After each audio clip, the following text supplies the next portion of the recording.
Hello friends, मैं study 91 channel से नितिन गुप्ता आप सबका बहुत बहुत स्वागत करता हूं। दोस्तों, आज हम पढ़ने जा रहे हैं भारत के गवर्नर जनरल के बारे में। इसके पहले हम लोगों ने पढ़ा था बंगाल के गवर्नर जनरल के बारे में। बहुत ही अंतर है यहाँ पे दोस्तों भारत के गवर्नर जनरल और बंगाल के गवर्नर जनरल में। बंगाल का गवर्नर जनरल का एक सीमित दायरा था, वो सिर्फ बंगाल तक ही उसका पद था, जबकि भारत के गवर्नर जनरल का पद बहुत ही बड़ा था, उसका दायरा पहले की अपेक्षा बहुत बढ़ चुका था। लास्ट टाइम हम लोगों ने कवर किया था एमहर्स्ट के बारे में।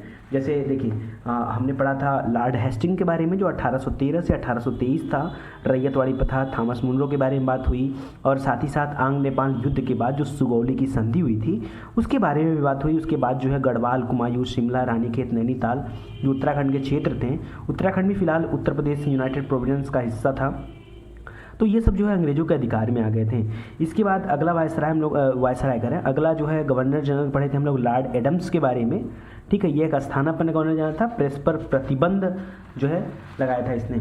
इसके बाद लास्ट में हम लोग पढ़े थे लॉर्ड एमहर्स्ट जो कि 1823 से 1828, तो ये टाइम पीरियड आपको याद रखना है 1828 वाला। इसी के टाइम में प्रथम आंग्ल वर्मा युद्ध हुआ था और यान्डबू की संधि के द्वारा ये समाप्त हुआ था। सैनिक विद्रोह भी बैरकपुर में इसी के ज़माने में हुआ था 1824 में। आज हमारी बातें नेक्स्ट हैं, अगला जो गवर्नर जनरल है वो है लॉर्ड विलियम बेंटिक। तो एक दो बातें मैं आपको यहाँ क्लियर कर देना चाहता हूँ कि लॉर्ड विलियम बेंटिक जब आता है तो डायरेक्ट एक गवर्नर जनरल नहीं रहता है, मतलब कि भारत का गवर्नर जनरल नहीं रहता है। जब ये आता है 1828 में, उस समय यह बंगाल का गवर्नर जनरल रहता है। आगे चल के 1833 में एक एक्ट आता है जो मैंने आपको बताया था ना कि 1893 में आया, फिर 20 साल बाद 1813 में आया, 1793 में आया, फिर 20 साल बाद 1813 में आया, फिर 20 साल बाद जो है 1833 में, और आगे 20 साल बाद 1853 में आएगा। तो वो जो 20-20 साल वाला चल रहा था ना, उसी चार्टर एक्ट की मैं बात कर रहा हूँ। ठीक है, हालांकि ये टॉपिक जो है वो पॉलिटी का है, चार्टर एक्ट वाली टॉपिक, तो मैं यहाँ भी थोड़ा सा बता दे रहा हूँ आपको।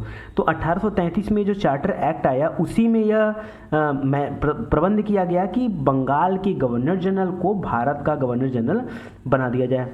तो उस समय बंगाल का गवर्नर जनरल था कौन? Lord William Bentinck. तो इनको बना दिया गया भारत का गवर्नर जनरल। मतलब 1833 से लेकर के 35 तक के भारत का गवर्नर जनरल थे, और उसके पहले ही 1828 से लेकर के 33 तक के क्या थे? बंगाल के गवर्नर जनरल थे। तो ये बातें आप एकदम क्लियर रखिएगा। अच्छा, एक बात और याद रखिए कि विलियम बेंटिक ऐसा नहीं कि पहली बार भारत आए थे, 1830 में ये मद्रास के गवर्नर रह चुके थे। ठीक है, और 1806 में वेल्लोर में प्रथम धार्मिक सैनिक विद्रोह में भी इनकी भूमिका थी। भूमिका क्या थी? इन्हीं के समय में हुआ था वेल्लोर में प्रथम धार्मिक सैनिक विद्रोह। दोस्तों, ये क्या था सैनिक विद्रोह? थोड़ा सा दो लाइन में आपको यहाँ बता देना चाहूँ कि जो अंग्रेज़ थे ना, इन्होंने क्या किया कि सैनिकों के माथे पर जो जातीय चिन्ह लगते थे पहले के ज़माने में, जो पुराने समय में, यानी इस टाइम के पहले, विलियम बेंटिक के पहले जो राजे रजवाड़े थे, राजे रजवाड़ों के पास भाई सैनिक होती थी, सैनिकों के माथे पर उनके जातीय चिन्ह लगे होते थे। ठप्पा के द्वारा उनके चेहरे पर एक निशान बना होता था जिससे पता चलता था किस जाति के हैं। तो जो चिन्ह लगा होता था, साथ ही साथ आप जानते हैं कि सैनिकों में जो भी सैनिक होते थे, चाहे वो सैनिक हो, चाहे सेनापति हो, चाहे कुछ भी हो, कानों में कुंडल धारण किया जाता था या बालियां पहनी जाती थी। तो इन दो चीज़ों पर रोक लगा दिया किसने? लॉर्ड विलियम बेंटिक ने। तो सैनिकों ने इस बात पे विद्रोह कर दिया कि ये हमारी धार्मिक चीज़ें हैं, इस पर रोक लगाने वाले विलियम बेंटिक कौन होते हैं। अदरवाइज अगर वहाँ रोक न लगा होता आज अंग्रेजों के द्वारा, तो आज हम लोगों के कानों में भी बालियाँ होती। ठीक है, तो उस समय में रोक लगा है लॉर्ड विलियम बेंटिक के द्वारा। देखिए, ये सब इंपॉर्टेंट पॉइंट्स हैं और मज़ेदार पॉइंट्स हैं, एग्जाम पॉइंट ऑफ व्यू से भी ज़रूरी हैं और हमको जानना भी चाहिए। साथ ही साथ देखिए, लॉर्ड विलियम बेंटिक के टाइम में एक भारत में बहुत ही फेमस व्यक्ति थे, बहुत ही प्रसिद्ध व्यक्ति थे, जिनके बारे में जितना भी कहा जाए वो सब कम है। वो थे राजा राम मोहन राय जी।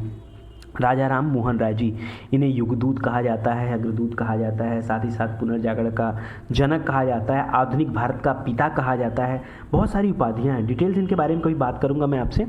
ठीक है, जब हिस्ट्री में आएंगे तब। तो राजा राम मोहन राय जी के साथ मिल करके लॉर्ड विलियम बेंटिक ने दिसंबर 1829 की धारा 17, अब आपको थोड़ा सा अटपटा लगेगा कि दिसंबर 1829 की धारा 17, जी हाँ दोस्तों, उस समय सन के हिसाब से भारत में धाराएं चला करती थी। धारा अनुच्छेद की बात नहीं कर रहा हूँ, धारा। बिल्कुल सही आप सुन रहे हैं जो मैं बोल रहा हूँ, तो ध्यान दीजिएगा। दिसंबर 1829 में धारा 17 के अनुसार सती प्रथा को समाप्त कर दिया गया। ठीक है, सती प्रथा आप जानते हैं कितनी गंदी चीज़ होती थी, जिसके भी पति की मृत्यु हो जाए फिर पत्नी को जो है आत्मदाह करना पड़ता था, उनको ज़बरदस्ती सती होना पड़ता था। तो ये बिल्कुल गलत प्रथा थी। ये प्रथा जो है बंद कराया राजा राम मोहन राय जी ने। भारत में इस तरह की छोटी मोटी तमाम कुरीतियाँ थीं जो विलियम बेंटिक के साथ मिल करके इन्होंने बंद कराया। तो उसमें से एक बड़ा कुरीति क्या था? बड़ी कुरीति थी सती प्रथा का अंत। तो वो इन्हीं के टाइम में हुआ 1829 में। साथ ही साथ याद रखिए कि यह कानून, अच्छा देखिए, ये जो कानून था शुरू में, जितने भी 1833 के चार्टर एक्ट द्वारा जो भी कानून बनाए गए, यह कानून सिर्फ पहले बंगाल प्रेसिडेंसी पर लागू होते थे, बाद में जो है यह बम्बई और मद्रास प्रेसिडेंसी में भी लागू हुआ। 1830 में यहाँ पे भी लागू हो गया। 1829 में जब ये बना, सती प्रथा को रोक लगाया गया, तो सिर्फ पहले बंगाल प्रेसिडेंसी में, आगे चल के 30 आते आते इसको लागू कर दिया गया बम्बई और मद्रास प्रेसिडेंसी में भी लागू कर दिया गया। इसके अलावा देखिए कि Lord William Bentinck ji colonel Sleeman के साथ मिलकर के, किसके साथ? Colonel Sleeman. जैसे राजा राम मोहन जी के साथ मिलकर उन्होंने सती प्रथा का अंत किया, ठीक उसी तरह से कर्नल स्लीमन के साथ मिलकर के 1830 में ठगी प्रथा पूर्णतया समाप्त कर दिया। ध्यान दीजिएगा, ठगी प्रथा, कौन सा प्रथा? ठगी प्रथा को पूर्णतया समाप्त घोषित कर दिया और बाल हत्या पर प्रतिबंध लगा दिया गया। बाल हत्या पर प्रतिबंध लगा दिया गया। तो बड़ा अच्छा समय था। देखिए, सारे गवर्नर जनरल या सारे वायसराय के ऊपर हम टीका टिप्पणी नहीं कर सकते हैं। कुछ वायसराय ऐसे हुए हैं जो अच्छे काम भी किए हैं। तो जरूरी नहीं कि अगर हम अंग्रेज़ों के बारे में बोल रहे हैं तो अंग्रेज़ों के बारे में गलत शब्द ही हमारे मुंह से निकले, ऐसी कोई बात नहीं। अंग्रेज़ों ने बहुत कुछ दिया, बहुत कुछ लिया। तो लेने वाली चीज़ों में ज़्यादा लिया है, देने वाली चीज़ों में लिमिटेड चीज़ें दी हैं, और कहीं ना कहीं उनका फ़ायदा था इसलिए वो दे रहे थे। तो ये बिल्कुल सही बातें हैं। लेकिन अगर हम एक दूसरे नज़रिए से इस चीज़ को देखें और समझने का प्रयास करें तो आप सोच सकते हैं कि अगर लॉर्ड विलियम बेंटिक नहीं होते हैं तो क्या इस तरह के जातीय भेदभाव समाप्त किए जाते? ये जो माथे पर चिन्ह लगाना, कानों में बालियाँ पहनना, सती प्रथा का अंत करना, ठगी प्रथा को समाप्त करना, बाल हत्या पर प्रतिबंध लगाना, ये सब आखिर में ओवरऑल जो देन है ये विलियम बेंटिक जी की देन है। क्योंकि अगर वो ना होते तो ये सारी चीज़ें कैसे समाप्त होती? आज भी हमारे समाज में अगर सती प्रथा होता और किसी के घर, भगवान न करे ऐसी कोई दुर्घटना घटना हो, किसी के घर पे किसी भी व्यक्ति की अगर मृत्यु हो जाए तो क्या महिला को भी सती होना पड़ता? ये सारी चीज़ें हम अपनी आंखों से कैसे देखते हैं? आज जो युग चल रहा है, जो समय चल रहा है, अगर ये सारी चीज़ें आज भी यहाँ रहती तो हम अपनी आंखों से कैसे देखते हैं? तो ज़रूर भारत में चेंजिंग हुआ है, परिवर्तन हुआ है। आप उस सारे परिवर्तन को स्वीकार करिए और सब चीज़ों के बारे में देखिए। हाँ, आप पढ़ाई करते समय आपका नज़रिया दोनों पहलुओं पे होना चाहिए, अच्छाई और बुराई। ठीक है, किसी व्यक्ति की अच्छाई क्या है, किसी व्यक्ति की बुराई क्या है, दोनों पहलुओं पर बराबर टीका टिप्पणी किया करिए। ठीक है। अच्छा, इसके अलावा क्या हुआ कि जो सरकारी सेवाओं में भेदभाव होता था उसका भी अंत किया गया। क्या ये नहीं होना चाहिए? क्या ये सही है कि सरकारी सेवा में लोगों से भेदभाव किया जाए, गोरे कालों में भेदभाव किया जाए? ये कहाँ तक सही है भाई? अगर हम, जैसे आप सभी लोग पढ़ाई कर रहे हैं इतना मेहनत से, तो अगर हम इसमें भेदभाव करें कि जो गोरे हैं वो पास कर दिया जाएंगे, जो काले हैं फेल कर दिए जाएंगे, ये कहाँ तक सही है? बात ज्ञान की है ना। तो जिसके पास ज्ञान है वो पास होगा, जिसके पास ज्ञान नहीं वो फेल हो जाएगा। तो मेन चीज़ है कि सरकारी सेवाओं में भेदभाव का अंत किया गया। तो आप देख सकते हैं कि इनका जो समय था बड़ा अच्छा समय था। 1833 की धारा 87 के अनुसार, 33 मतलब वही चार्टर एक्ट वाला पीरियड है, 1833 की धारा 87 के अनुसार योग्यता को आधार माना गया और भारतीयों में धर्म, रंग, जन्म, जाति के आधार पर किसी भी पद से वंचित नहीं रखा जाएगा, ऐसा कानून बनकर हमारे सामने आया। तो बहुत ही बढ़िया कानून है। जाहिर सी बात है, सोचिए योग्यता के आधार पर, हमने आधार क्या माना? एबिलिटी की, कि किसकी योग्यता ज़्यादा है उस व्यक्ति को चुना जाएगा। ऐसा नहीं कि धर्म के आधार पर चुन लिया जाए, रंग के आधार पर चुन लिया जाए, जाति के आधार पर चुन लिया जाए, जन्म के आधार पर चुन लिया जाए, ऐसा नहीं है। किसके आधार पर? योग्यता के आधार पर। जो आज कॉम्पिटिटिव एग्जाम हो रहे हैं, जो आज नियुक्तियां हो रही हैं, ये सब इसी आधार पर हो रही हैं। सुप्रीम कोर्ट भी पूरी तरीके से अलर्ट रहता है कि ये चीज़ों का जो है प्रभाव बना रहे हैं और ये चीज़ें जो है पालन किया जाए। ठीक है, तो इसकी निंदा हम नहीं कर सकते हैं, गलत नहीं ठहरा सकते हैं इस चीज़ को। साथ ही साथ देखिए कुछ और चीज़ें की गई जो थोड़ा सा आपको अटपटा लगेंगे, लेकिन आप समझने का प्रयास करिएगा। मैकाले की अनुशंसा पर, एक व्यक्ति था मैकाले, लॉर्ड विलियम बेंटिक के टाइम में कई बार एग्जाम में यहाँ से क्वेश्चन बनता है मैकाले के ऊपर। मैकाले की अनुशंसा पर 7 मार्च 1835 को, कब 7 मार्च 1835 को अंग्रेजी जो विषय थी, अंग्रेजी को, ठीक है, भारत में उच्च शिक्षा का माध्यम बना दिया गया। अंग्रेजी को भारत में उच्च शिक्षा का माध्यम बना दिया गया। किसकी अनुशंसा पर? मैकाले की अनुशंसा पर। किसने बनाया? लॉर्ड विलियम बेंटिक ने बनाया। कब बनाया? 1835 में बनाया। इनके जाने का भी समय हो गया है, अब ये जाने वाले हैं, 1835 का अंतिम टाइम है, और जाते जाते इन्होंने एक काम करके गए। साथ ही साथ इन्होंने 1835 में एक कलकत्ता में एक मेडिकल कॉलेज की भी स्थापना की। कलकत्ता में एक मेडिकल कॉलेज की भी स्थापना की। भारतीय रियासतों के प्रति एक नीति इन्होंने लाया, और नीति लाकर जाते जाते मतलब कि बीच में ये 2-3 काम हुए थे। ये थोड़ा सा आपको अजीब लगेगा। देखिए क्या था, अव्यवस्था का आरोप लगाकर कि इन राज्यों में व्यवस्था सही ढंग से नहीं फॉलो हो रही है, नहीं चल पा रही है, और अव्यवस्था का आरोप लगाकर मैसूर को 1831 में, ठीक है, अपने हिस्से में कर लिया। 1832 में जैतिया और काचर को कर लिया, और 1834 में कुर्ग को कर लिया। ठीक है, तो ये अपने अधिकार में ले लिया। यहाँ पे अव्यवस्था का आरोप लगाते हुए पूरी तरीके से राज्य क्या होंगे? अंग्रेजी शासन के अधीन आ गए। सर्वप्रथम संभागीय आयुक्तों की नियुक्ति की गई इनके समय में। संभागीय आयुक्तों की भी नियुक्ति कर गई इनके समय में। अगले आते हैं चार्ल्स मेटकाफ। अब इनके बारे में पढ़ना है। चार्ल्स मेटकाफ विलियम बेंटिक के बाद जो अगला गवर्नर जनरल आया, अब ये भारत का गवर्नर जनरल है, ध्यान दीजिएगा, बंगाल का गवर्नर जनरल नहीं, भारत का गवर्नर जनरल। 1835 से 36, सिर्फ 1 साल।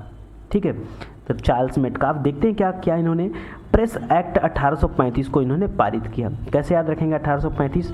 1935 भारत शासन अधिनियम 1935 नाम सुना, वहाँ से 100 साल पीछे आके याद रखिएगा। 1835 का अधिनियम जो इन्होंने पारित किया, और इन्हीं को कहा जाता है भारतीय प्रेस का मुक्तिदाता। आपको पता है पीछे अभी एक जो है गवर्नर जनरल ने क्या किया था? प्रेस पर प्रतिबंध लगा दिया था। ठीक है, प्रेस पर प्रतिबंध लगा दिया था, और इन्होंने क्या किया? भारतीय समाचार पत्रों पर आरोपित नियंत्रण को हटा लिया। इसीलिए इन्हें कहा जाता है भारतीय प्रेस का मुक्तिदाता। इन्होंने प्रेस का मुक्तिदाता कहा जाता है। अच्छा, क्यों उन्होंने नियंत्रण लगाया था? क्यों प्रतिबंध लगाया था? उनका मानना था कि जो भारतीय पत्रिकाएं हैं ये आलोचनात्मक व्याख्या करती हैं अंग्रेजों की, तो क्या कोई भी अंग्रेजी सत्ता चाहेगी कि उनकी आलोचना की जाए? तो इसीलिए उन लोगों ने क्या किया था कि समाचार पत्रों पर आरोप लगा दिया। लेकिन ये गलत भी तो है। अगर मान लीजिए जैसे हमारे देश में इस समय बीजेपी की सरकार है, अगर कोई पत्रिका जो है बीजेपी के ऊपर आरोप लगा रही है, तो हम उस पर रोक नहीं लगा सकते, क्योंकि ये लोकतंत्र है। किसी को भी अपनी बात को रखने का मौका दिया जाता है। हर व्यक्ति को अपनी बात का मौका रखे। हाँ, थोड़ा सा वो भारत की सत्ता को ध्यान में रख के रखे। आपको कोई ऐसी बात नहीं बोलनी है या कोई ऐसा काम नहीं करना है जिससे भारत की प्रभुसत्ता पर नकारात्मक असर पड़े। ठीक है, तो इस चीज़ को ध्यान देना है। तो इनको कहा जाता है भारतीय प्रेस का मुक्तिदाता। इन्होंने नियंत्रण हटा लिया और भारतीय प्रेस अब स्वतंत्र हो गए कुछ भी लिखने या बोलने के लिए। तो बढ़िया था। इसके बाद लॉर्ड ऑकलैंड आए। लॉर्ड ऑकलैंड प्रथम 1836 से लेकर 1842 तक थे। ठीक है, इनको एक ही साल रखा गया चार्ल्स मेटकाफ को, और ये 1836 से 1842 तक रहे। इन्होंने सबसे बड़ा काम ये किया है कि जो शेरशाह सूरी मार्ग था, जिसको शेरशाह सूरी ने बनवाया था, उसका नाम बदल के जीटी रोड रख दिया, ग्रांड ट्रंक रोड। आज हम जो जीटी रोड का नाम बोलते हैं, ये जीटी रोड जो नाम था किसने रखा था? लॉर्ड ऑकलैंड ने। हालांकि ये वही रोड है जो शेरशाह सूरी के द्वारा तैयार करवाया गया था। ओके, और इन्हीं के समय में हुआ प्रथम आंग्ल अफगान युद्ध। प्रथम आंग्ल अफगान युद्ध भी लॉर्ड ऑकलैंड के समय में हुआ। तो याद रखिएगा, आ से आंग्लैंड, आ से आंग्ल, अ से अफगान, अ से ऑकलैंड, आ। ठीक है, तो प्रथम आंग्ल अफगान युद्ध ऑकलैंड के समय में हुआ। 1838 से 1842 तक चला ये। ठीक है, और इसमें अंग्रेज़ों की हार हुई। तो बड़ी बेइज्जती महसूस हुई अंग्रेज़ों को कि पहली बार ऐसा हुआ कि अंग्रेज़ों की हार हुई हो। कई बार हारे थे, लेकिन यहाँ भारी छोटा सा देश था और इससे हार जाना, यहाँ छोटी ही सेना थी, इससे भी हार गए।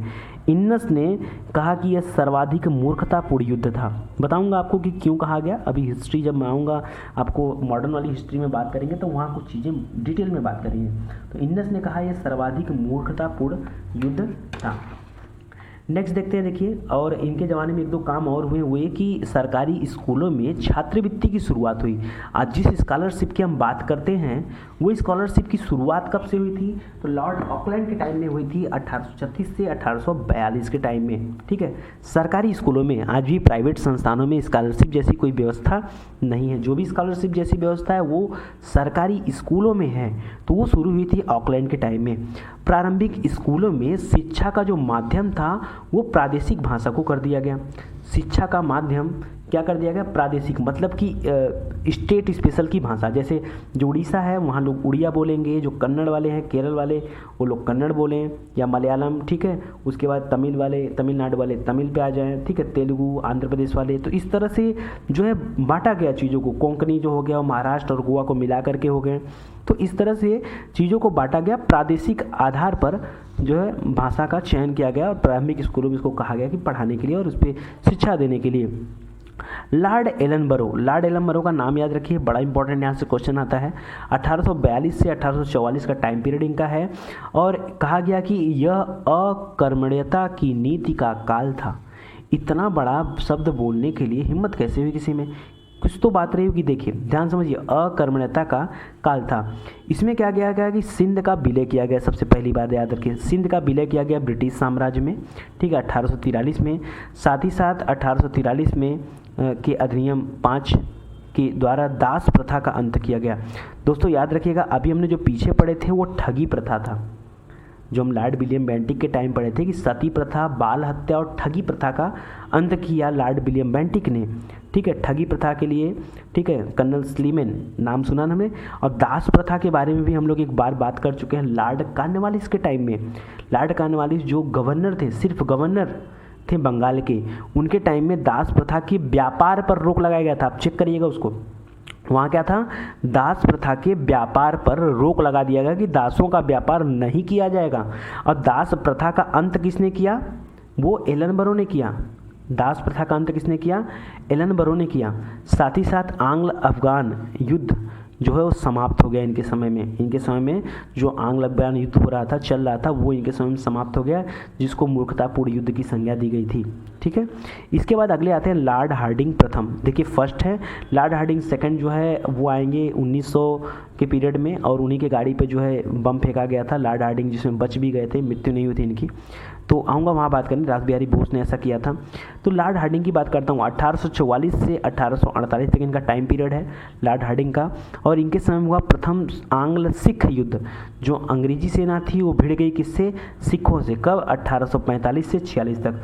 दोस्तों बिल्कुल आप मत घबराइए, मैं अभी जल्दी ही आपको मैं वीडियो प्रोवाइड करूँगा जिसमें जैसे मैं मैसूर के युद्ध हो गए, ठीक है, जहाँ आपको कन्फ्यूजन होता है, आंग्ल अफगान हो गए, आंग्ल सिख हो गए, आंग्ल नेपाल हो गए, आंग्ल वर्मा हो गए। तो इस तरह से जो भी टिपिकल टॉपिक है ना, इसके बारे में आपको वीडियो बना के दे दूंगा। तो बिल्कुल आप परेशान मत होइए, यहाँ चीज़ों को सुनते जाइए खाली, और जब वहाँ पढ़ाऊँगा तो आपको याद दिला दूंगा कि गवर्नर था या गवर्नर जनरल था या भारत के गवर्नर जनरल थे या वायसराय थे, कौन था, किसके टाइम में हुआ था, वहाँ मैं याद भी दिला दूंगा आपको। 1845 से 46 में आंग्ल सिख युद्ध हुआ है लॉर्ड हार्डिंग के समय में। इस पर अंग्रेजी सेना का लाहौर पर अधिकार हो गया और लाहौर की संधि भी की गई 1848 में। लाहौर की संधि की गई 1848 में। बहुत सी वस्तुओं को उत्पाद कर से मुक्त कर दिया गया। अच्छा काम यह हुआ कि बहुत सी वस्तुओं को उत्पाद कर से मुक्त कर दिया गया। साथ ही नमक कर की राशि को आधा कर दिया गया। जो नमक पर टैक्स लगता था उसको आधा कर दिया गया। खेड़ जनजाति में प्रचलित एक जनजाति थी, स्पेशली खेड़ जनजाति, उसमें एक प्रथा प्रचलित थी, नरबली प्रथा। नर बलि प्रथा, उसका अंत हुआ कैंपबेल की नियुक्ति में। इस प्रथा का अंत हुआ, और अंत किसने किया है, तो लॉर्ड हार्डिंग ने। ध्यान दीजिएगा, सती प्रथा का अंत किया लॉर्ड विलियम बेंटिक ने, ठगी प्रथा का अंत किया लॉर्ड विलियम बेंटिक ने, दास प्रथा का अंत किया लॉर्ड एलनबरो ने, और नरबली प्रथा का अंत किया लॉर्ड हार्डिंग ने। अच्छा, बाल हत्या का विरोध या अंत किसने किया था, बाल हत्या बताया था, वो भी आपके विलियम बेंटिक जी ने। तो ये सारे पॉइंट्स को याद रखिए, यहाँ से छोटे छोटे क्वेश्चन बनते हैं और ध्यान दीजिएगा। इसके बाद नेक्स्ट है दोस्तों डलहौजी। देखिए डलहौजी है, मैंने वीडियो बना के, मतलब अभी नेक्स्ट पार्ट इसका वीडियो बनाना मुझे डलहौजी का। लेकिन डलहौजी की जो टॉपिक है ना, ये काफ़ी लंबी टॉपिक है। देख रहे हैं, अकेले 4 पेज की टॉपिक है। तो डलहौजी के समय में काफ़ी सारे काम हुए, इसलिए मैं चाहता हूँ कि आपका 19-20 मिनट का वीडियो हो चुका है, तो डलहौजी को मैं नेक्स्ट पार्ट में बता देता हूँ, ठीक है, क्योंकि जब तक मैं आराम से नहीं बात करूँगा, चीज़ों को समझा के नहीं बताऊँगा, तो चीज़ें तो यार किताबों में भी दी हुई हैं, तो आप किताब से भी इन चीज़ों को पढ़ सकते हैं। लेकिन अगर मैंने कलेक्ट किया किसी चीज़ के बारे में तो वहाँ डिटेल से बात करने में और भी मज़ा आएगा। तो उसका एक सेपरेट वीडियो रखता हूँ। उसके बाद हम लोग भारत के गवर्नर जनरल पद वहाँ समाप्त हो जाएगा और कैनिंग आ जाएंगे, लॉर्ड कैनिंग। तो वो भारत के पहले वायसराय थे, तो उनके बारे में फिर बात किया जाएगा। चलिए ठीक है, चलिए बहुत बहुत धन्यवाद आपका। और एक बात याद रखिए दोस्तों, जो भी वीडियो पे ऐड आता है प्लीज़ उस ऐड को पूरा देखा करिए, आधा अधूरा मत देखा करिए, ऐड पे क्लिक किया करिए, थोड़ा सा मेरा फ़ायदा है उसमें, उस चीज़ को प्लीज़ मेंटेन किए रहिए आप लोग। और वीडियो को अगर अच्छा लगता है आपको तो इस चीज़ को शेयर करिए, ठीक है, ताकि ज़्यादा से ज़्यादा लोगों को इसका फ़ायदा मिल सके। बहुत बहुत धन्यवाद आपका, थैंक यू सो मच।